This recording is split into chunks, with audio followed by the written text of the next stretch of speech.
करें शुरू।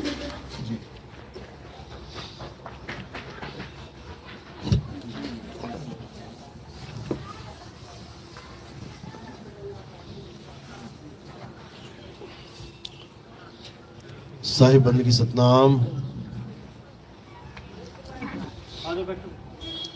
तो आज परमपिता परमात्मा की अपार कृपा से हिसार में बरवाला में ये मूल ज्ञान का प्रचार होने जा रहा है। बहुत बड़े भाग होते हैं उन जीवों के जो अपने पूरे जीवन काल में एक बार भी इस मूल ज्ञान को सुन पाते हैं, और उससे भी बड़े भाग होते हैं उन जीवों के जो इस ज्ञान को थोड़ा सा भी समझ पाते हैं। क्योंकि सुनना आसान है, घंटा 2 घंटा बैठ के सुन के वापस घर चले गए, लेकिन इस ज्ञान को समझना बहुत मुश्किल है। ये आम जीव की समझ में तो आता ही नहीं है। ये केवल उसकी समझ में आ सकता है जिस पर परम पिता परमात्मा की दया हो, बंदी छोड़ की कृपा हो, उस मालिक की मोहर लगी हो, तब तो ये ज्ञान समझ में आ जाएगा। नहीं तो सारी उम्र भी आप सुनते रह जाओगे, तब भी समझ में आने वाला नहीं है। इसलिए इस ज्ञान को समझना अति दुर्लभ है। अपनाना तो बहुत दूर की बात बता रहा हूं मैं, कि इस ज्ञान में आ जाना बहुत दूर की बात है। इसको समझना ही इतना मुश्किल है। लेकिन गुरु की दया हो जाए, आपका विवेक जाग जाए, तो ये पानी की तरह समझ में आने लग जाता है। जैसे पानी बहता है ना फ्लो में, ऐसे एक एक बात समझ में आने लग जाती है, हर बात। लेकिन तब जब विवेक जाग जाए तब, अन्यथा नहीं आएगी। हमारे सत्संग सुनते लोग 5-5, 6-6 साल के बाद अब समझ में आ रहा है उन्हें कि मैं बता क्या रहा हूं। 6 साल हो गए सुनते हुए, लेकिन समझ में नहीं आता था क्या बोल रहा हूं मैं। ऐसी दया हुई मालिक की कि जैसे रुकी हुई गाड़ी, धक्का स्टार्ट कहते हैं जिसको, नहीं स्टार्ट हो रही है, मार रहा है सेल्फ, 2 घंटा हो गया नहीं हो रही है, लेकिन दया हो गई, किसी ने धक्का लगा दिया और स्टार्ट हो जाए। वही गाड़ी 200 की स्पीड में भागती है जो सेल्फ से स्टार्ट नहीं हो रही थी। इसी प्रकार ये बुद्धि, ये विवेक जिसमें जंग लग गया है, गुरु क्या करता है, इसके जंग को छुड़ा देता है, विवेकी बना देता है। और थोड़ा सा विवेक जगा नहीं, फिर समझ लो कि गाड़ी स्टार्ट हो गई है। उसके बाद वो उन गाड़ियों से भी रेस लगा सकती है जिनका सेल्फ बिल्कुल ओके है। ऐसी अवस्था बन जाती है। लेकिन ये सब होता है परमात्मा की कृपा से, मालिक की दया से। तो आज पूरा विवेक जगाएंगे, सत्य और असत्य का निर्णय करेंगे, असत्य को त्यागेंगे और सत्य को धारण करेंगे। तब समझो कि हमारा मनुष्य जन्म सफल होगा, अन्यथा जैसे आए वैसे ही चले गए, कोई फायदा नहीं। तो आज का सत्संग शुरू करने से पहले परम पिता परमात्मा के नाम पे जयकारा लगाएंगे और फिर सत्संग शुरू करेंगे। बोलिए परम पिता परमात्मा की जय हो, सदगुरु बंदी छोड़ कबीर साहिब की जय हो, सभी संतों की जय हो, सभी भक्तों की जय हो, आज के आनंद की जय हो, सकल हंस को बंदगी, साहिब बंदगी सतनाम। तो सबसे पहले हमें यह जानना है कि ये मनुष्य जन्म जो मिला है, ये कैसे मिलता है, कितना दुर्लभ है इसको प्राप्त करना। सफल तो बाद में करेंगे, पहले इतना ही पता लग जाए कि मिलता कैसे है। एक इंसान जन्म प्राप्त करने के लिए हमें 84 लाख योनियों का भ्रमण करना पड़ता है। 84 लाख जन्म बिताने पड़ते हैं, तब जाके केवल एक बार ये इंसान जन्म मिलता है। और वो आपको मिल चुका है, आपको मिल चुका है। अब ये कब मिलेगा? अगली बार 84 लाख योनियां भुगतने के बाद मिलेगा। कबीर साहब समझा रहे हैं वाणी में, 184 भुगत के और पौ पे अटके आए, अब की पासा ना पड़ा तो फिर 84 जाए। 84 भुगत के आप आ तो गए यहां पे, अब क्या है, पौ पे अटके आए। अब आपके ऊपर जो माया का जाल बुन गया है, इसमें अटक गए आके। अब क्या करना है, इस माया के जाल को काट देना है। जो इस माया के जाल को काट देगा वो यहां से निकल जाएगा, और जो माया के जाल को नहीं काट पाया, वापस 84 में जाना पड़ेगा। कोई ऑप्शन नहीं है, जाना ही पड़ेगा। कुत्ता बिल्ली हाथी घोड़ा सुअर बनना ही पड़ेगा। शेरों के आगे हिरण बन के भागना ही पड़ेगा। मगरमच्छों के तालाब में पानी पीने जाना ही पड़ेगा। उसके बाद गर्दन पकड़ेगा तो खिंच के पानी के अंदर उतरना ही पड़ेगा। मरना ही पड़ेगा, बार बार, एक बार नहीं, अनंत बार। लेकिन चाहो तो इस जाल से निकल जाओ, चाहो तो इस दुविधा से निकल जाओ। कैसे निकलोगे? सतगुरु बंदी छोड़ कबीर साहब के मूल ज्ञान को समझ के। 2 प्रकार के ज्ञान बताए गए हैं। कबीर साहब ने भी 2 प्रकार के ज्ञान बताए हैं, और बाकी ग्रंथों में भी 2 प्रकार के ज्ञान हैं। कौन कौन से? एक पवित्र ज्ञान और एक मूल ज्ञान। पवित्र ज्ञान ऐसे मानो जैसे छोटे बच्चों के लिए आंगनबाड़ी का स्कूल, 1ली, 2री, 5वीं कक्षा। और मूल ज्ञान ऐसे मानो जैसे डॉक्टरी या पीएचडी या कोई इंजीनियरिंग कर रहा है या कोई साइंटिस्ट बन रहा है। यानी एक तो है बच्चों का ज्ञान और एक है बड़ों का ज्ञान। जो बच्चों का ज्ञान है उसे पवित्र ज्ञान कहते हैं। यानी उस ज्ञान को धारण करने के बाद तुम्हें एक पवित्र आत्मा की तरह ट्रीट करेंगे लोग। बोलेंगे कि ये लड़का बहुत धार्मिक है, ये सुबह सुबह मंदिर जाता है, चाहे आंधी हो, तूफान हो, बरसात हो, लेकिन ये मंदिर जाएगा। तो तुम्हें एक पवित्र आत्मा के रूप में लोग जानेंगे। कोई मुसलमान है कि भाई चाहे सूरज इधर से उधर उग जाए, लेकिन ये 5 टाइम की नमाज नहीं छोड़ता, करता है, तो वो एक पवित्र आत्मा कहलाता है। चाहे सिखों में चाहे ईसाइयों में, जो भी धार्मिक क्रियाकलापों में लिप्त है, लोग उसको एक पवित्र आत्मा के रूप में जानते हैं। ये हो गया पवित्र ज्ञान।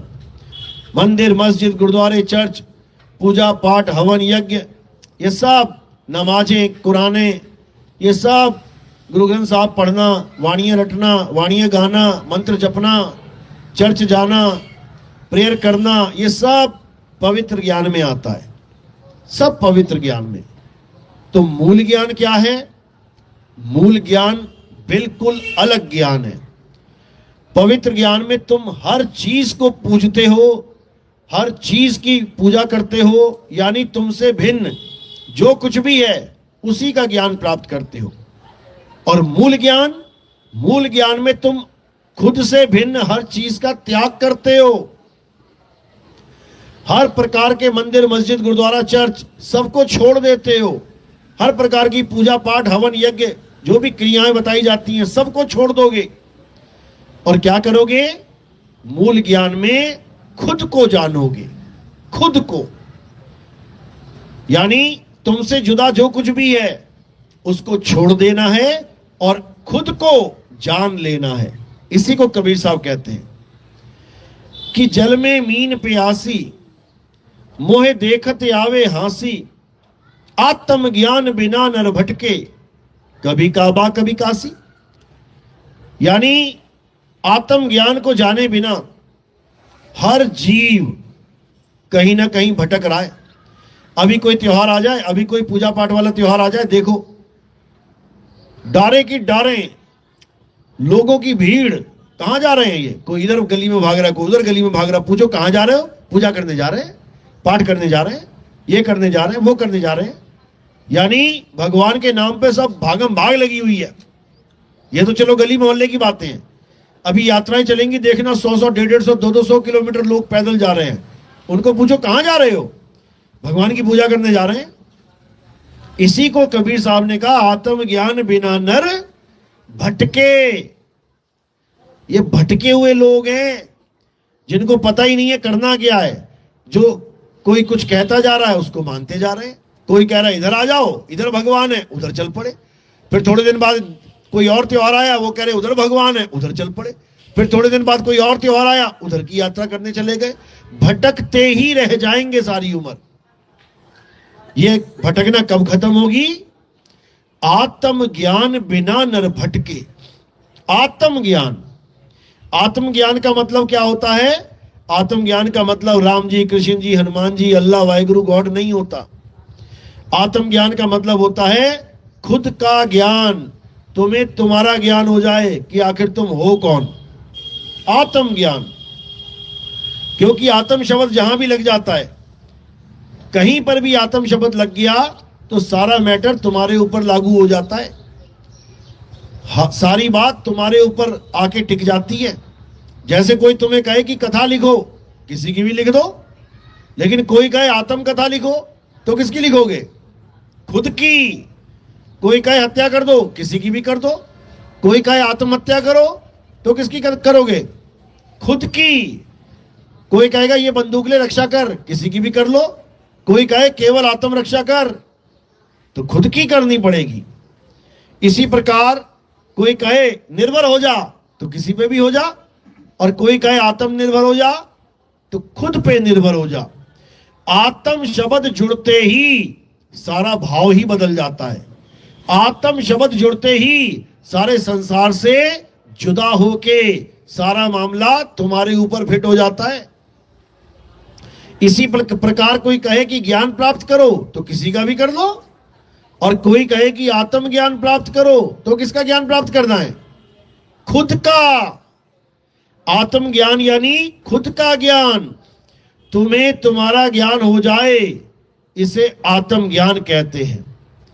किसी और का नाम नहीं जपना, किसी और की पूजा नहीं करनी, किसी और के बारे में नहीं सोचना। किसके बारे में सोचना? अपने बारे में। किसकी पूजा करनी? अपनी पूजा। अपनी पूजा यानी ये शरीर की पूजा मत करने लग जाना। अपनी पूजा यानी अपने सत्य स्वरूप को जानो, वही उसकी पूजा है, वही तुम्हारा निज नाम है। इसी को साहिब कह रहे हैं, सत्य स्वरूपी नाम साहिब का, सो निज नाम हमारा। यानी हमारा निज नाम क्या है? सत्य स्वरूप। यही हमारा निज नाम है और यही साहिब का असली स्वरूप है। यानी अपने आप को जानना चाहते हो तो तुम्हें सत्य स्वरूप को जानना पड़ेगा। वो सत्य स्वरूप साहिब का भी है और आपका भी है। तो इसी को समझना है। तो कैसे समझेंगे? जब हमारे जीवन में भेदी सतगुरु आएगा, वो हमें समझाएगा सत्य स्वरूप क्या होता है। और हमारे जीवन में अगर जंतर मंत्र देने वाला कोई जपी तपी सन्यासी आ गया तो हमारा जीवन बर्बाद हो जाएगा। इसी को साहिब समझा रहे हैं कि मुंह को कहां ढूंढे रे बंदे, मैं तो तेरे पास में। यानी कहीं दूर नहीं हूं, दूर जाने की जरूरत है भी नहीं, बिल्कुल तुम्हारे पास। जैसे कोई पंखा चल रहा है, अब करंट कितनी दूर है उससे?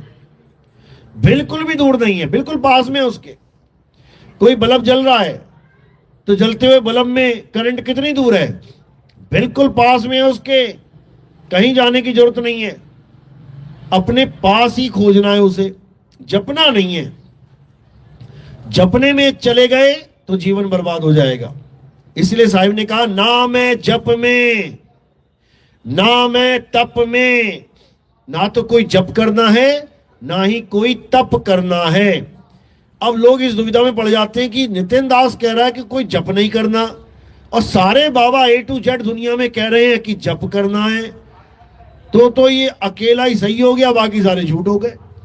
इस दुविधा में पड़े हैं लोग, जबकि उनको नहीं पता कि यही सत्य है।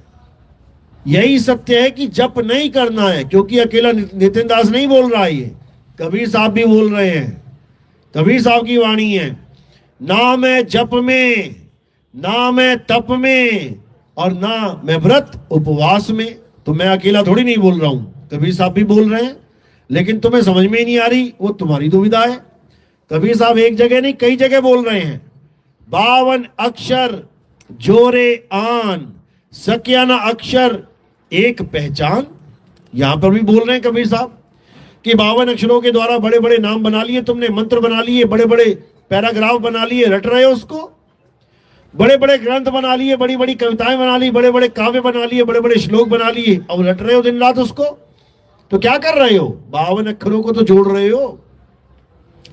52 अक्षर जोरे आन, सक्या ना अक्षर एक पहचान। सत्य का शब्द कबीरा कहे। यानी कबीरा क्या बोल रहा है? कौन से शब्द की बात कर रहा है? सत्य शब्द की, यानी सच्चे शब्द को पहचान। सत्य का शब्द कबीरा कहे, पंडित होए सो अनुभय रहे। पंडित जन को एवं व्यवहार, और ज्ञानवंत को तत्व विचार। यानी जो असली ज्ञानी होगा वो 52 अक्षरों के चक्कर में नहीं पड़ेगा कि कोई बाबा कह रहा है राम राम जप ले तो वो राम राम जपने लग जाएगा, कोई कह रहा अल्लाह अल्लाह कर ले तो वो अल्लाह अल्लाह करने लग जाएगा, कोई कहेगा हालेलुया जप ले तो हालेलुया जपने लग जाएगा। ऐसा नहीं होगा। ज्ञानवंत को तत्व विचार, यानी जो सच में ज्ञानी होगा वो तत्व पे विचार करेगा। तुम्हें प्यास लगी है तो जल, वाटर, नीर, तोय, पानी, ये पांचों नाम है। क्या जपोगे? एक भी नहीं जपोगे। क्यों? क्योंकि तुम जानते हो कि पानी पीने की चीज है, जपने की नहीं। तो ज्ञानवंत को तत्व विचार, वो तत्व पे विचार करेगा कि मेरा गुरु मुझे केवल नाम दे रहा है जपने के लिए, या मेरा गुरु मुझे तत्व ज्ञान दे रहा है। केवल नाम दे दिया तो प्यासे मर जाओगे। तुम्हें प्यास लगी है और तुम्हारा गुरु तुम्हें नाम दे दे बेटा पानी पानी जपो, सारी उम्र जपते रहो, तो क्या हो जाएगा? पानी पानी जपते जपते मर जाओगे। ज्ञानवंत को तत्व विचार, जो असली ज्ञानी होगा वो कभी नाम लेगा ही नहीं, वो मंत्रों को कभी धारण करेगा ही नहीं।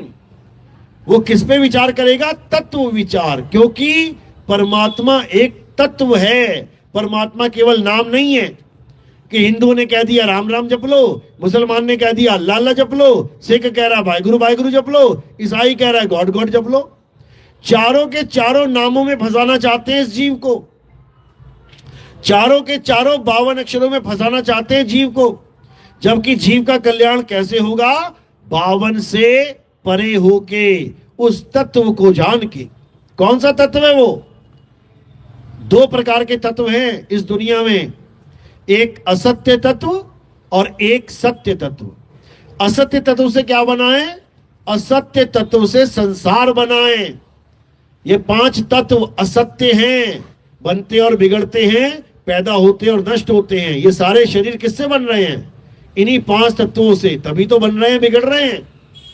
ये सारे पेड़ पौधे, जीव जंतु जिनकी पूजा चल रही है भगवान बना के, किससे पैदा हो रहे हैं? ये सब 5 तत्वों से पैदा हो रहे हैं। तो ये 5 तत्व क्या हैं? असत्य हैं। और सत्य क्या है? सत्य तत्व क्या है? आत्मा है। आत्मा क्यों है? क्योंकि आत्मा का ना तो कभी जन्म होता है, ना ही आत्मा की कभी मृत्यु होती है। आत्मा अजन्मा है, नित्य है, शाश्वत है, पुरातन है। ये आत्मा ही सत्य सनातन है। इसी आत्मा की महिमा कबीर साहब गा रहे हैं, आत्मज्ञान बिना नर भटके। और इसी आत्मा की महिमा कृष्ण जी गा रहे हैं, हे अर्जुन नैनम छिंदंती शस्त्राणी नैनम दहती पावका। इस आत्मा को ना तो कोई शस्त्र काट सकता है, ना अग्नि जला सकती है, ना वायु सुखा सकती है, ना जल भिगो सकता है। तो किसकी महिमा गा रहे हैं? आत्मा की। और पंडित जी पूजा किसकी करवा रहे हैं? पत्थर की। क्या आत्मा में और पत्थर में कोई फर्क नहीं है? क्या आत्मा में और पत्थर में कोई फर्क नहीं है? अरे आत्मा की वजह से ये नाशवान शरीर भागता है, खाता है, पीता है, चलता है। लेकिन पत्थर ना खाता है, ना पीता है, ना चलता है, ना भागता है। उसको भगवान मान लिया जो चल नहीं पा रहा है, खा नहीं पा रहा, पी नहीं पा रहा। और जो आत्मा है उसको जानते तक नहीं। तो कैसे सनातनी है भाई?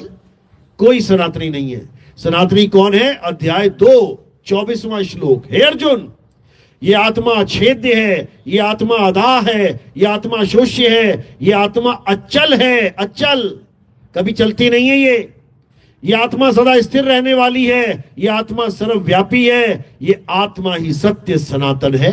परिभाषा तक नहीं पता लोगों को सनातन की, और सनातनी का टैग लगा के घूमते हैं कि हम सनातनी हैं। एक भी सनातनी नहीं है, एक भी। सनातनी कौन है?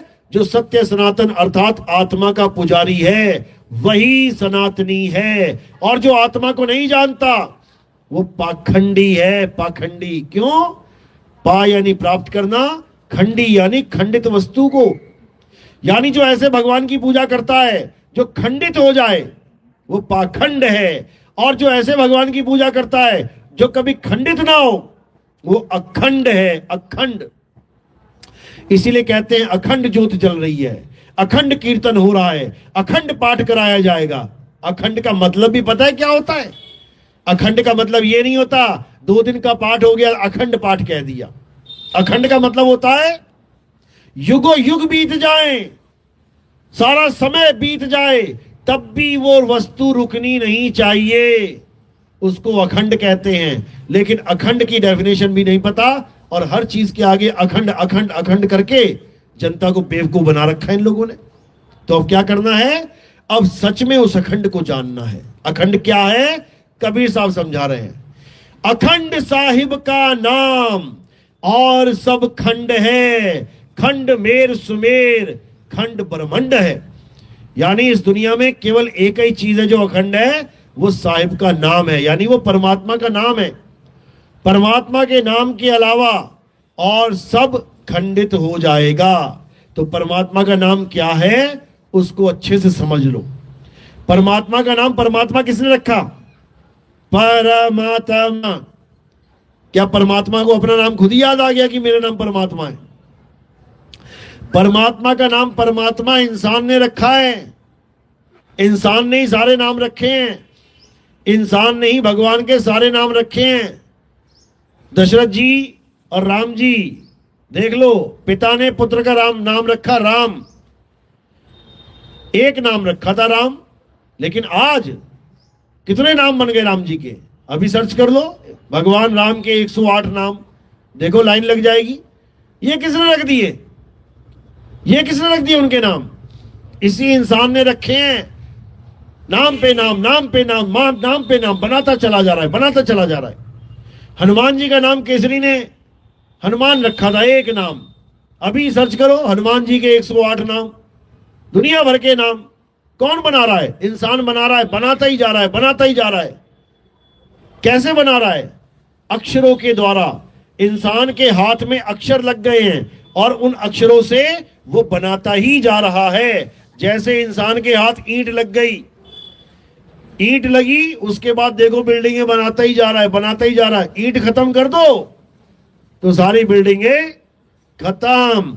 इसी प्रकार इंसान के हाथ में जो अक्षर लगे हैं, अक्षर लग गए, अब सब कुछ बनाता ही जा रहा है, नाम रखता जा रहा है, मंत्र बनाता जा रहा है, वेद पुराण लिखता ही जा रहा है, गीता भागवत लिखता ही जा रहा है। अक्षरों से ग्रंथ भर डाले इसने। केवल ये 52 अक्षर हटा दो, आ आ ई का खा गा, सारे नाम, सारे ग्रंथ, सारे भगवानों की पूजा पाठ, सारे हवन यज्ञ, सारी चालीसा, ये सब खत्म हो जाएगा। किसकी वजह से अस्तित्व में? 52 अक्षरों की वजह से। इसीलिए कबीर साहब ने समझाया कि 52 के जंजाल में अरे फंस गया ये संसार, सिमरन 52 का करे कैसे लागे पार। करना था सिमरन आत्मा का, और किसका करने लग गया? अक्षरों का।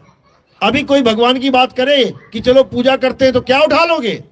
आरतियां उठा लोगे, 52 अक्षर तोते की तरह रटने लग जाओगे। जबकि भगवान की पूजा करने का मतलब है कि आत्मदेव को पूजो, आत्म तत्व को जानो, उस परम तत्व को जानो जिसकी वजह से तुम सारे ग्रंथ लिख रहे हो, जिसकी वजह से तुम सारे काम कर रहे हो, जिसकी वजह से तुम यहां आके बैठे हो, जिसकी वजह से यहां से उठ के घर चले जाओगे।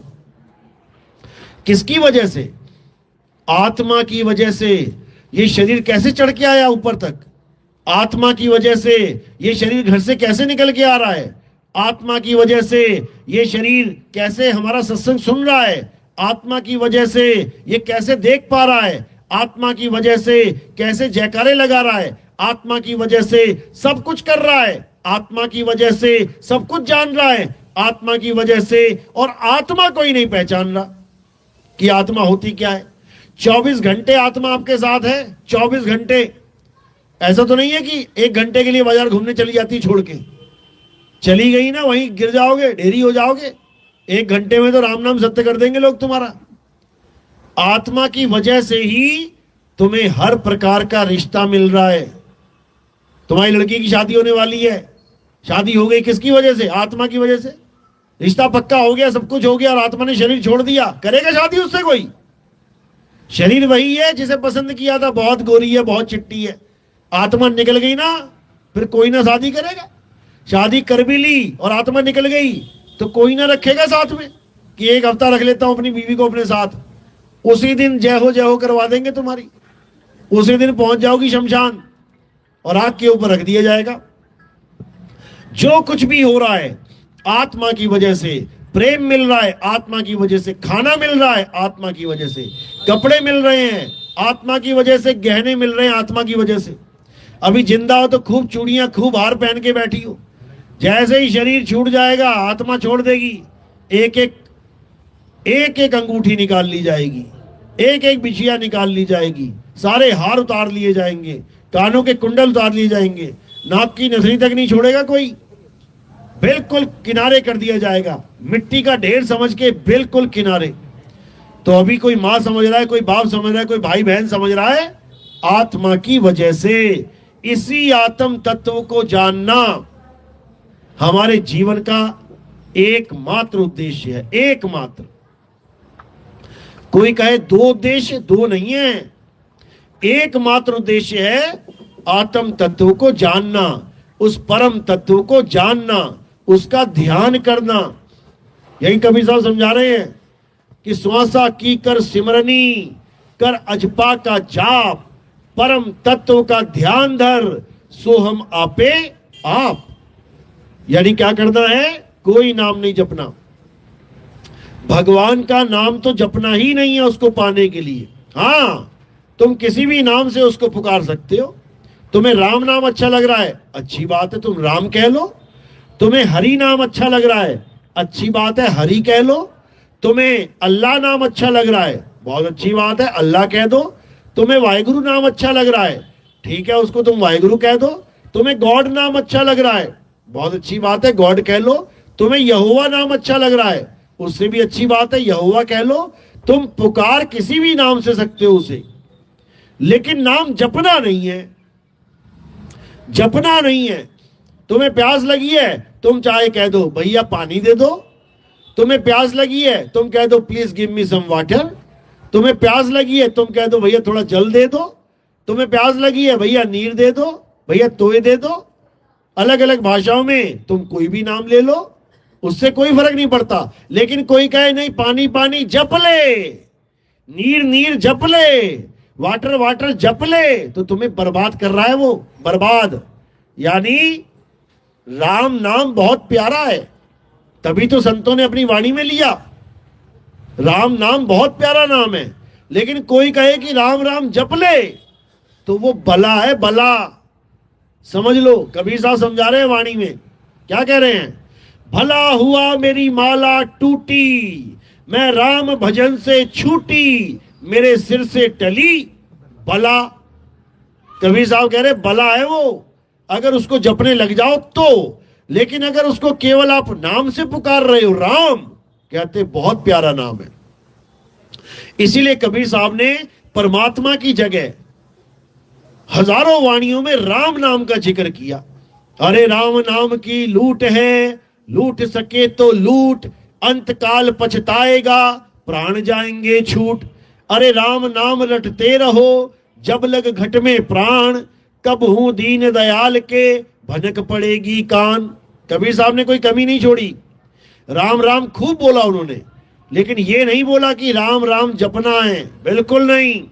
राम को जानना है कि राम कहते किसे हैं। कबीर साहब का राम वो राम नहीं है जो दशरथ जी के पुत्र हैं। कबीर साहब के राम कौन है? अरे एक राम दशरथ का बेटा, एक राम घट घट में बैठा, एक राम का सगल पसारा, और एक राम तीनों से न्यारा। कबीर साहब कहते हैं एक राम नहीं है, 4 राम है। पहला राम दशरथ का बेटा यानी काया राम, जिसे हम काया से पहचानते हैं। राम जी और श्याम जी दोनों की फोटो लगी है। हम कैसे पहचान रहे कौन राम और कौन श्याम है? काया से। यानी एक राम दशरथ का बेटा, कौन? काया राम। एक राम घट घट में बैठा, ये कौन है? जो हर घट में विराजमान है, वो है जीव राम। हर घट में जीव विराजमान है, हर शरीर में जीव बैठा है, इसलिए ये शरीर जीवित है। जीव इतः, यानी जिस शरीर में जीव है उसे जीवित कहते हैं, और जिस शरीर में जीव नहीं है उसे निर्जीव कहते हैं। तो एक राम दशरथ का बेटा काया राम, एक राम घट घट में बैठा जीव राम, एक राम का सगल पसारा, ये कौन सा राम है? मन राम, जिसने ये सारा पसारा डाल रखा है। अभी इस शहर को देखो, 100 साल पहले क्या ऐसा था? किसी भी शहर में चले जाओ, 100 साल पहले क्या ऐसे शहर थे? अपने कपड़े देख लो, 50 साल पहले क्या ऐसे कपड़े पहनते थे? हर चीज में पसारा पसारा पसारा ही होता जा रहा है। किसकी वजह से? मन की वजह से। 50 साल पहले तुम अकेले थे, उसके बाद दुकेले हो गए, उसके बाद तिकेले चौकेले हो गए, उसके बाद पूरा परिवार बन गया, उसके बाद पोते हो गए, पोतियां हो गई, पूरा मजमा लग गया, पसारा हो गया। किसकी वजह से? मन की वजह से। तो तीसरा राम कौन है? मन राम। एक राम दशरथ का बेटा तन राम, एक राम घट घट में बैठा जीव राम, एक राम का सगल पसारा मन राम, एक राम तीनों से न्यारा। ये कौन है? आत्म राम। ये आत्म राम है।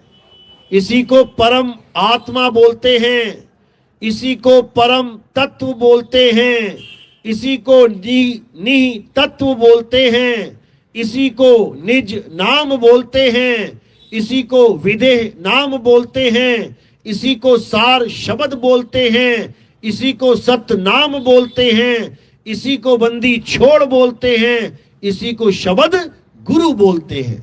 ये है वो राम जिससे बनेगा हमारा काम। नहीं तो 84 में होगा घमासान, लड़ते लड़ते जीवन बीत जाएंगे। जंगलों में जाके देखो, किसकी लड़ाई है? कोई प्रॉपर्टी की लड़ाई नहीं है, कोई मकान दुकान की लड़ाई नहीं है। किसकी लड़ाई है? भोजन की लड़ाई है। शेर शिकार कर रहा है, 50 लकड़बग्गे आ गए, शेर को भागना पड़ रहा है शिकार छोड़ के। शेर मारा हिरन, शेर ने मारा हिरन, और खा कौन गया? लकड़बग्गे खा गए। कहीं लकड़बग्गे शिकार कर रहे हैं तो 10 शेर आ गए, अब भागे लकड़बग्गे वहां से छोड़ के। सारा झगड़ा किसका है? खाना दाना का। और कौन खाना दाना बन रहा है? तुम और हम बनेंगे जाके। हिरण कौन बनेगा? तुम और हम बनेंगे जाके।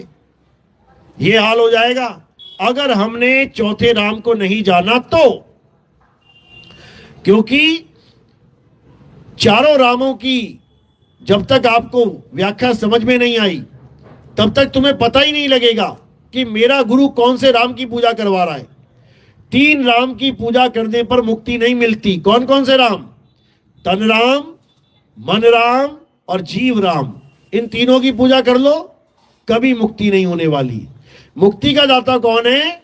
आत्म राम। मुक्ति का दाता कौन है? परम आत्मा। इसीलिए बोला है, सेवा को दो ही भले, एक संत एक राम। राम है दाता मुक्ति का, और संत जपावे नाम। अब राम है दाता मुक्ति का, कौन सा राम? लोगों को समझ में नहीं आता कितने राम है, तो एक कोई फिट कर देते हैं हर जगह कि राम जी करेंगे बेड़ा पार। अरे भाई, एक राम नहीं है, 4 राम है यहाँ पे, और 4 राम में से 3 राम बेड़ा पार नहीं कर सकते। चौथा राम ही बेड़ा पार करेगा, तभी कल्याण होगा।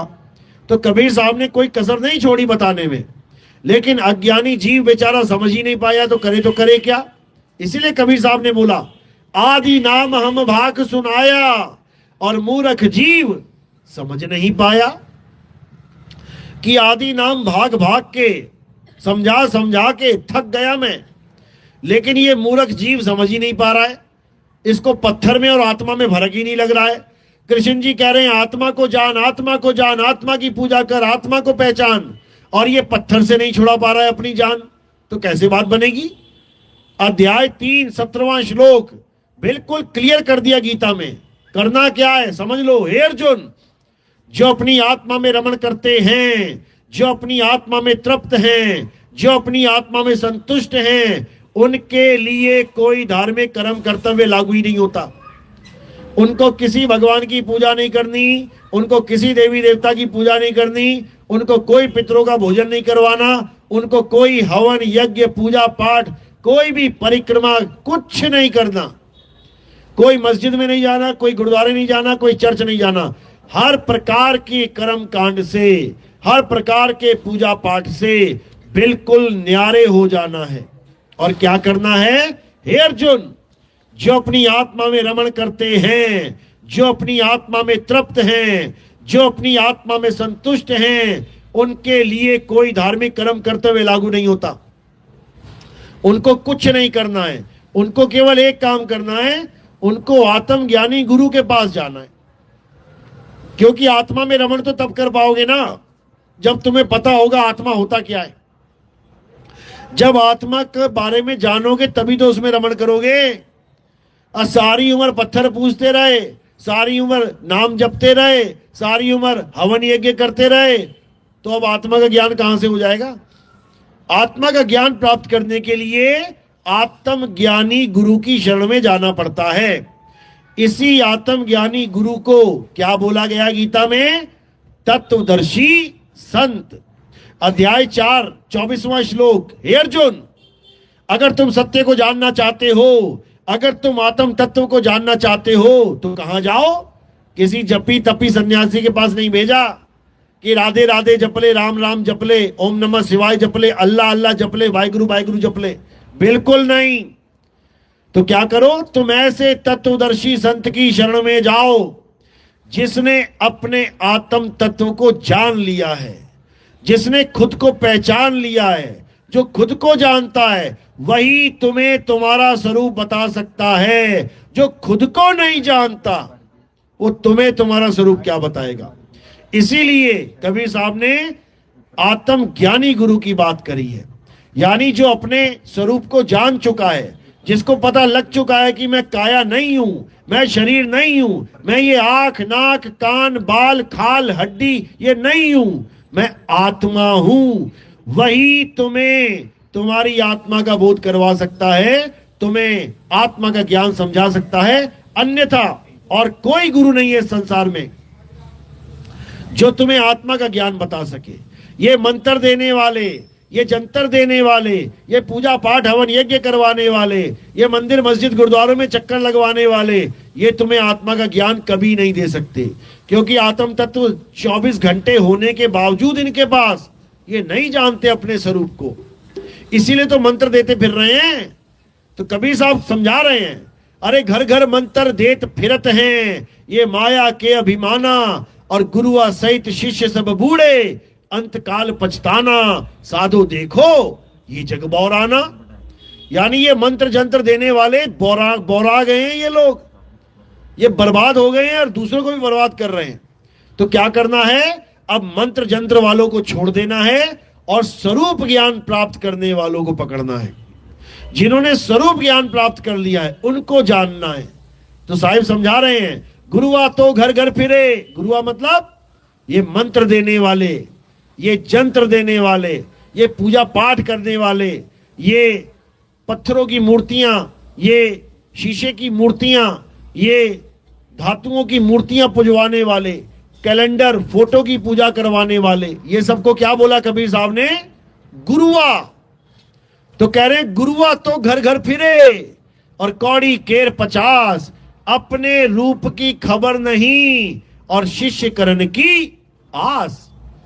कहते गुरुआ तो घर घर फिरे, डारे की डारे चल रही हैं। आज देखो कितने कितने संत महात्मा गांव गांव घूम रहे हैं, चेले पे चेले मूंड रहे हैं, और देते क्या है, मंत्र।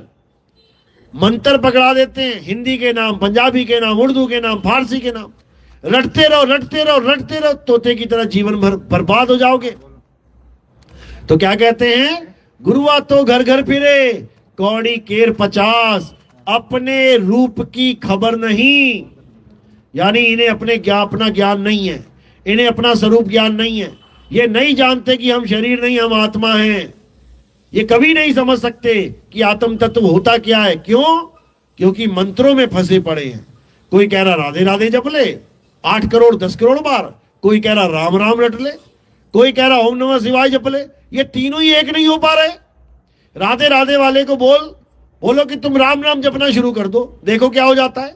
राम राम वालों को बोलो तुम ओम नमः शिवाय जपना शुरू करो, देखो क्या हो जाता है। ओम नमः शिवाय वालों को बोलो कि तुम राधे राधे जपो, देखो क्या हो जाता है। सब अपना अपना भगवान फिक्स करके बैठे हैं कि सबसे बड़ा कौन है? राम जी हैं। सबसे बड़ी कौन है? राधा जी हैं। सबसे बड़ा कौन है? भोले शंकर हैं। अरे तुम एक ही धर्म में तब एक ना हो पा रहे हो। लास्ट में सब पीछा छुड़ाने के लिए, जान छुड़ाने के लिए कह देते हैं अरे सब भगवान एक ही हैं। एक ही है तो अलग अलग मंदिर क्यों हैं? एक ही बना लो। एक ही है तो एक ही नाम जप लो, तब एक नहीं बोलते। ये सब भ्रमित हैं और दुनिया को भी भ्रमित करना चाहते हैं। जो कहा जाता है कि सबका मालिक एक है, परमात्मा एक है, वो कोई शरीर नहीं है। वो आत्म राम के लिए बोला जाता है कि वो एक है, आत्म राम एक है, उसी को परमात्मा कहते हैं। परमात्मा एक है, अनेक कौन है? जीव अनेक है। कोई राम जी बन के घूमे, कोई श्याम जी बन के घूमे, कोई हनुमान जी बन के घूमे, कोई भोले शंकर बन के घूमे। कौन है ये उस मालिक के जीव हैं। ये जीव हैं, अनेक है, लेकिन मालिक एक है। जैसे जड़ एक है, लेकिन ऊपर जाके देखो तने अनेक हैं, डालियां अनेक हैं, पत्ते अनेक हैं, फल फूल अनेक हैं, लेकिन जड़ सबकी एक है। तो हमने उस एक को जानना है। उस एक जड़ को कहते हैं मूल। उस मूल ज्ञान को जानना है। पवित्र ज्ञान बहुत जान लिया, मूल ज्ञान को जानना है। कबीर साहब ने यही समझाया धर्मदास जी को। कहते धर्मदास मेरी लाख दुहाई, ये मूल ज्ञान बाहर ना जाई। पवित्र ज्ञान तुम जग में भाखो, मूल ज्ञान गुपत कर राखो। मूल ज्ञान बाहर जो पढ़ी, बिचली पीढ़ी हंस न तरही। मूल ज्ञान तब लग छुपाई, जब लग द्वादश पंथ ना मिट जाई। आज हम बरवाला में बैठे हैं। इसी बरवाला में एक आश्रम है रामपाल जी महाराज का। इसी को 12वां पंथ कहा है कबीर सागर में, कि जो 12वां पंथ है वो कौन है? हंस मुनि एक दूत है जो इस दुनिया में आएगा, दुनिया को बहुत ज्ञान समझाएगा, बहुत बड़ी बड़ी बातें करेगा, बड़े चमत्कार सुनाएगा। आ जाओ मेरे पास, कैंसर ठीक हो जाएगा, कैंसर का बाप भी ठीक हो जाएगा। आ जाओ मेरे पास, किडनियां ठीक हो जाएंगी, लीवर ठीक हो जाएगा, ये ठीक हो जाएगा, वो ठीक हो जाएगा। फिर कहते, फिर थोड़े दिनों के बाद वही कबीर बन बैठेगा कि मैं ही परमात्मा हूं, मैं ही कबीर हूं। देख लो, वाणी बिल्कुल सत्य है। वाणी झूठी हो ही नहीं सकती। संतों की वाणी कभी झूठ हो ही नहीं सकती। आज यही चल रहा है। आज उनको भगवान बना के पेश किया जा रहा है। क्यों? 600 साल पहले वाणी दर्ज है, लिखा हुआ है सब कुछ, क्या क्या करेगा, कैसे करेगा। कैसे झुटला देंगे? नहीं झुटला सकते। लेकिन उसमें यह भी लिखा है कि 12वें पंथ के बाद क्या होगा। उसके बाद 13वां पंथ चलेगा। 12 पंथ काल फुरमाना, भूले जीव न जाए ठिकाना। 13वें पंथ हम ही चले आए, सब पंथ मेट के एक पंथ चलाएं। ये भी लिखा उसमें। यानी कि 12वें पंथ के बाद, यानी रामपाल जी महाराज के बाद, एक ऐसा दिव्य ज्ञान इस दुनिया में उजागर होगा जो सारे धर्मों को, सारी जातों को, सारे पंथों को, सारे संप्रदायों को, इस पूरी मानव जाति को एक कर देगा। वो एक कर देगा और फिर कलयुग में सतयुग का आगमन हो जाएगा। कलयुग में सतयुग का आगमन हो जाएगा। वो समय आ गया है जब कलयुग में सतयुग आएगा। इसके बारे में बाइबल में भी बोला गया, कुरान में भी बोला गया, वेदों में भी बोला गया, पुराण में भी बोला गया। इसके बारे में कबीर सागर में भी बोला गया, गुरु ग्रंथ साहब में भी बोला गया। आन 78 जान 97 होर भी उठसी मर्द का चेला। बोला गया कि होर भी उठसी, यानी एक और उठेगा। कौन? मर्द का चेला। वो बताएगा सबको कि सत्य क्या होता है। ये सारी वाणियां पहले से दर्ज हैं, लेकिन समय अब आना था तो आ गया। अब का समय क्यों चुना गया? क्योंकि आज आप एक जगह बैठे बैठे पूरे संसार में कोई भी बात फैला सकते हो। बाबा नानक को पूरे संसार में पैदल चलना पड़ा, जगजीवन महाराज को पूरे संसार में पैदल चलना पड़ा, बड़ी बड़ी यात्राएं, खतरनाक यात्राएं करनी पड़ी, बड़े बड़े लोगों का, डाकुओं का, चोरों का सामना करना पड़ा। इसलिए परमात्मा ने इस कलयुग में यह सतयुग चुना, ताकि इंटरनेट के दौर में, आज देखो इंटरनेट तुम्हारे जेब में घूम रहा है, एक बात बोलो लाखों करोड़ों लोग एक ही बार में सुन सकते हैं। इसलिए परमात्मा ने ये युग चुना और इसीलिए परमात्मा ने इंटरनेट के युग में इस सत्य ज्ञान का प्रचार का जो संदेश दिया कि एक जगह बात चलेगी और पूरे संसार में फैल जाएगी। इसी को साहिब ने बोला, घर घर होगा बोध विचारा। घर घर यानी एक ऐसा कोई घर नहीं बचेगा जहां ये बोध विचार नहीं चलेगा। आने वाले समय में जैसे कोरोना आया था ना, पहले हर तरफ एक ही बात चल रही थी, कैसे बचेंगे कैसे बचेंगे, हाय मर गए हाय मर गए। किसी को याद नहीं आ रहा था कि मेरी सैलरी क्यों नहीं बढ़ रही है, किसी को याद नहीं आ रहा था मेरी दुकान क्यों नहीं चल रही है, किसी को याद नहीं आ रहा था मेरा प्लॉट किस भाई ने कब्जा कर लिया क्यों नहीं छोड़ रहा है। कुछ याद नहीं आ रहा था। क्या याद आ रहा था? बचेंगे कि नहीं बचेंगे, मरेंगे कि बचेंगे, बस यही बातें चल रही थी। अगर कोरोना हो गया तो कैसे बचेंगे, बस इसी प्रकार अभी आगे भी एक ऐसा समय आने वाला है जब इसके अलावा कुछ बचेगा ही नहीं कि करे तो करे क्या। और उस समय ये सत्संग हर घर में बजेगा, गांव गांव में बजेगा, हर सत्संग घर घर में सुनाई देगा। लोग कान बंद करेंगे तो पड़ोसी और आवाज तेज कर देगा। ऐसा समय आएगा, जो नहीं सुनना चाहता उसको भी सुनना पड़ेगा। ये ऐसा सत्संग, ऐसा समय आ चुका है। ये कलयुग में सतयुग आके रहेगा, इसको कोई रोक नहीं सकता। याद रखना इस बात को। और कलयुग में सतयुग का मतलब ये नहीं है कि तुम्हें ब्रह्मा जी, विष्णु जी, महेश जी दिखाई देने लग जाएंगे, ऐसा नहीं है। कलयुग में सतयुग का मतलब है कि इस अन्याय के युग में, इस घोर कलयुग में, इस असत्य के युग में तुम्हें सत्य का ज्ञान हो जाएगा। और जिसको सत्य का बोध होता जाएगा वो कलयुग में सतयुग में आता जाएगा। वो कलयुग में रहता रहता सतयुग में रहेगा, वो सतयुग में ही जीवन जी रहा होगा। और जो कलयुग को नहीं पार कर पाएगा, सतयुग में नहीं आ पाएगा, वो वापस उन्हीं 4 युगों में वापस चला जाएगा और युगों युगों नाना प्रकार की योनियों में भ्रमण करता हुआ, महा दुख को पाता हुआ बार बार जन्मेगा, बार बार मरेगा। इसमें कोई शक नहीं है। तो अगर इन चीजों से बचना है, बार बार जन्म मरण से बचना है, तो क्या करना है? कबीर साहब समझाते हैं, अरे बचना चाहो काल जाल से तो चीनो शब्द हमारा, और कहे कबीर अमर कर राखूं जो निज होए हमारा। कहते हैं अगर काल जाल से बचना है, यानी बार बार किसी माँ के गर्भ में पैक हो जाते हो जाके, फिर बाहर निकलते हो, फिर अपने आप को बड़ा बड़ा सेठ, बड़े बड़े डॉन मानने लग जाते हो, बड़े बड़े आदमी मानने लग जाते हो, फिर मर जाते हो, फिर किसी माँ के गर्भ में जाके पैक हो जाते हो। ये बार बार होते होते तुम्हारे जन्मों जन्म बीत गए, जन्मों जन्म बीत गए तुम्हारे। अब भी अगर अकल नहीं आई तो याद रखना अगली माँ का गर्भ इंतजार कर रहा है तुम्हारे लिए। यहां से निकलोगे और सीधे माँ के गर्भ में पैक हो जाओगे जाके। तो इसलिए साहिब कह रहे हैं, बचना चाहो काल जाल से चीनो शब्द हमारा, और कहे कबीर अमर कर राखूं। अमर, अमर कैसे होंगे? क्या इस दुनिया में कोई अमर हो सकता है? क्या इस दुनिया में कोई अमर है? ब्रह्मा विष्णु महेश भी अमर नहीं है। पढ़ के देख लेना जीवनी उनकी, श्रीमद् देवी भागवत महापुराण पढ़ लेना, उसमें तुम्हें पता लगेगा कैसे वो पैदा होते हैं, कैसे उनको तिरुभाव में डाल दिया जाता है, यानी समाप्त कर दिया जाता है, फिर पैदा कर दिया जाता है। क्यों पैदा किया जाता है? संसार को चलाने के लिए। इन तीनों को ड्यूटी दी जाती है, 3 ड्यूटियां इनकी। ब्रह्मा जी पैदा करते हैं, विष्णु जी पालन करते हैं, शंकर जी संहार करते हैं। जब दुनिया बनानी होती है इन तीनों को भी बना दिया जाता है, और जब दुनिया का संहार करते हैं तो इनको भी हटा दिया जाता है।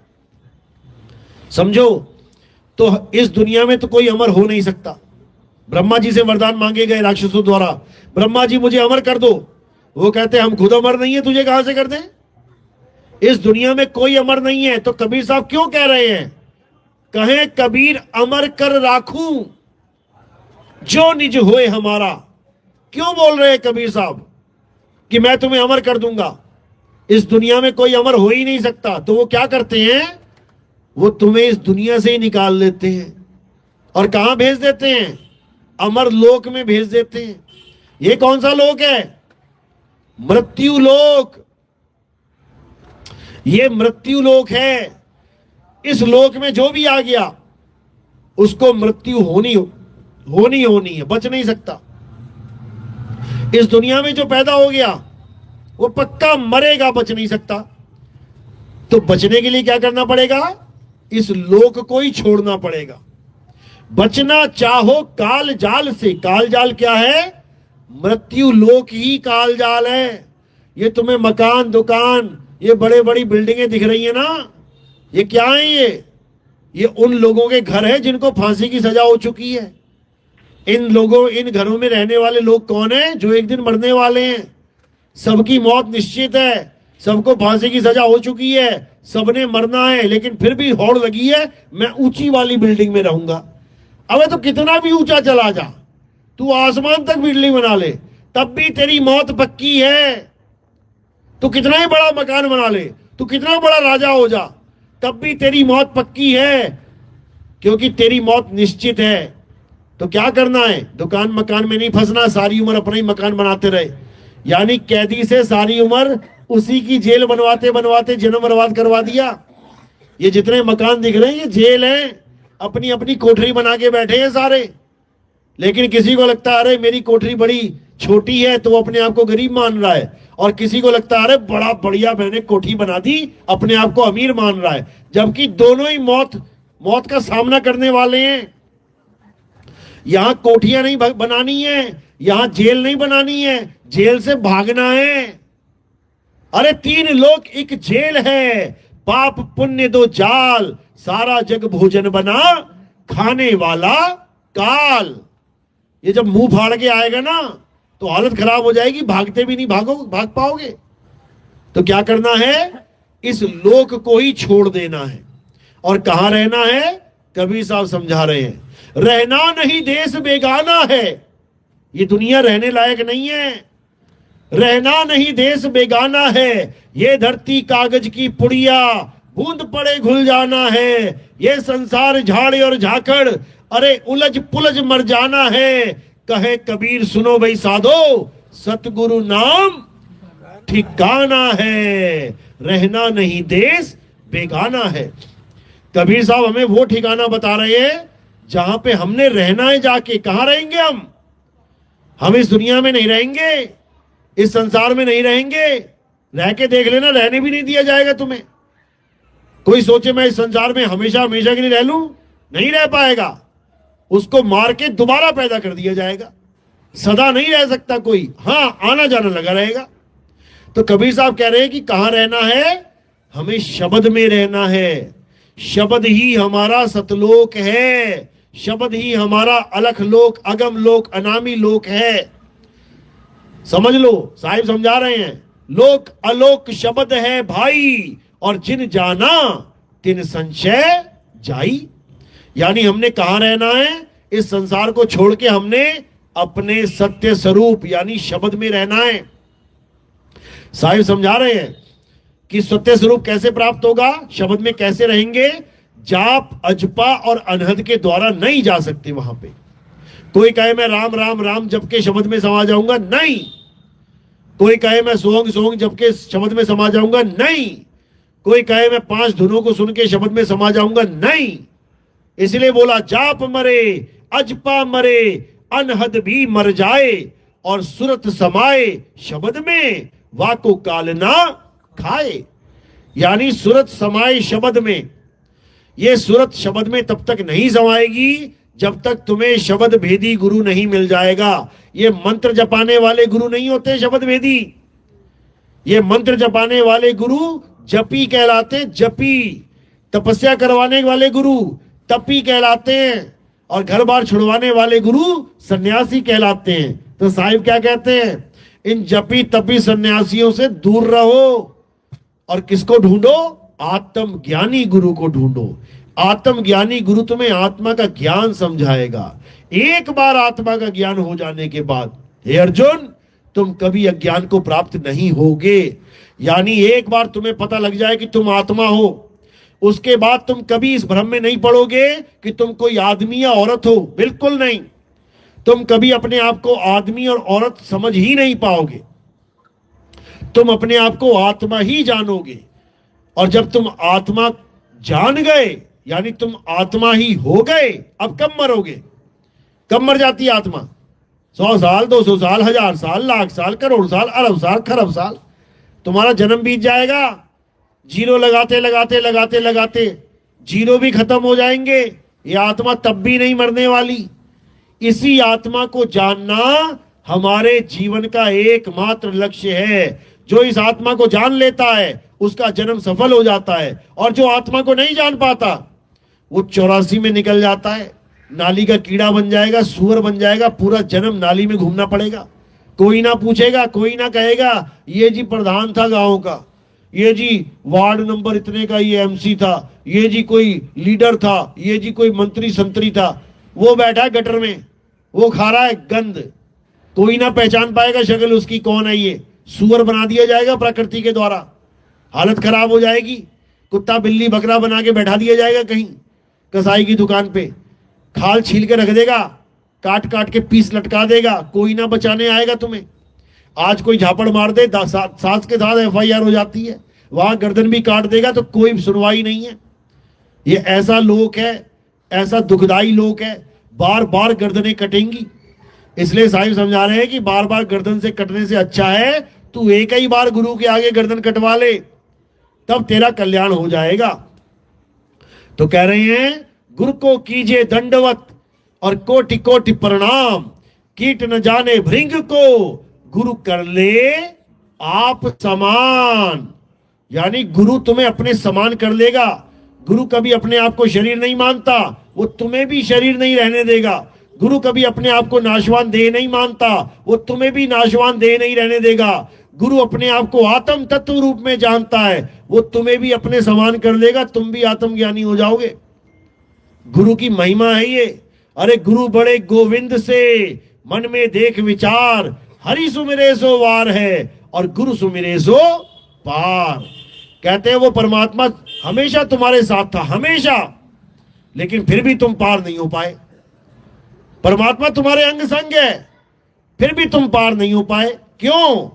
क्योंकि परमात्मा तो तुम्हारे पास था लेकिन गुरु नहीं था, इसलिए वो मिला ही नहीं तुम्हें। क्योंकि परमात्मा तो हमेशा रहेगा साथ में, लेकिन उसकी जानकारी कौन देगा? गुरु देगा। जैसे दूध तुम्हारे घर में पड़ा है, हमेशा से है, लेकिन तुम्हें दूध से घी बनाना ही नहीं आता, तो सारी उम्र भी घी दूध पड़ा रहे तुम्हारे घर में, वो तुम्हें घी का स्वाद नहीं दे सकता। क्यों? क्योंकि तुम्हें पता ही नहीं है कि घी बनाया कैसे जाता है, दूध में से घी निकाला कैसे जाता है। दूध में घी है लेकिन तुम्हें घी का स्वाद नहीं आएगा, सारी उम्र दूध ही पीते रहना। लेकिन जब गुरु मिल जाएगा तो वो बता देगा कि दूध से घी कैसे निकाला जाता है। अब घी निकालते निकालते तुम्हारे पास और भी 36 आइटम आ जाएंगी। कौन कौन सी? दही भी आ जाएगा, मठा भी आ जाएगा, मक्खन भी आ जाएगा, खोआ भी आ जाएगा, पनीर भी आ जाएगा। सब कुछ सीख जाओगे, क्योंकि घी बनाते बनाते सब कुछ निकल जाता है उसमें से। तो ये सब कब हुआ? जब तुम्हारे जीवन में गुरु आया। गुरु का मतलब ये नहीं है कि तुम ब्रह्मा विष्णु महेश की पूजा छोड़ के गुरु जी की पूजा करने लग जाओ। तुम ब्रह्मा विष्णु महेश की फोटो हटा दो और गुरु जी को भगवान मान लो। ये काम नहीं होता गुरु जी का। भगवान बनने नहीं आते गुरु जी। गुरु जी तुम्हें भगवान बनाने आते हैं, समझ लो। गुरु तो पहले से ही भगवान है, उसको तुम क्या भगवान बनाओगे? गुरु तुम्हें भगवान बनाने आता है। सोई जाने ज्यो देई जनाई और जानत तुम ही होई जाई। गुरु तुम्हें वो भेद बताता है जिसके द्वारा तुम भगवान का भजन कर पाओ, और जब भगवान का भजन करते हो तो तुम ही भगवान हो जाते हो। समझ लो, तभी छूटोगे इस बंधन से। कहो जीव बने बने छूट जाओगे, नहीं छूट पाओगे। तुम्हें जीव से जगदीश होना ही पड़ेगा, तभी तुम इस भवसागर से निकल पाओगे।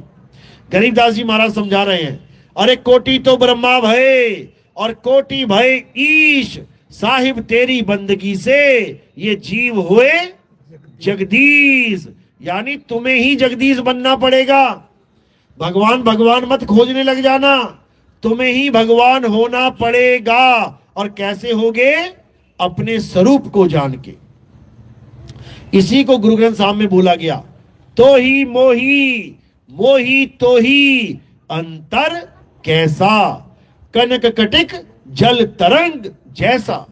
जैसे सोने से कंगन बनाया गया, अब अज्ञानी क्या कह रहा है? वो सोने का बिस्कुट है और ये कंगन है। और ज्ञानी क्या कह रहा है? अरे दोनों ही सोना है, दोनों ही सोना है। यानी तेरा मेरा स्वरूप एक है, बस अज्ञानता की वजह से अनेक हो गया है। तो अब क्या करना है? अब अपने स्वरूप ज्ञान को जानना है, अपने सत्य स्वरूप को पहचानना है। जो अपने सत्य स्वरूप को पहचानता जाएगा वो इस कलयुग में सतयुग में आता जाएगा। इस कलयुग में रह के भी वो सतयुग में जिएगा और उसका कल्याण हो जाएगा। बोलिए परमपिता परमात्मा की सदा ही जय हो। साईं बंद की सतनाम। मेरी बात समझ में आ रही है कि वैसी हवा में जा रही है? किस किस के समझ में आ रही है? हाथ खड़ा करो।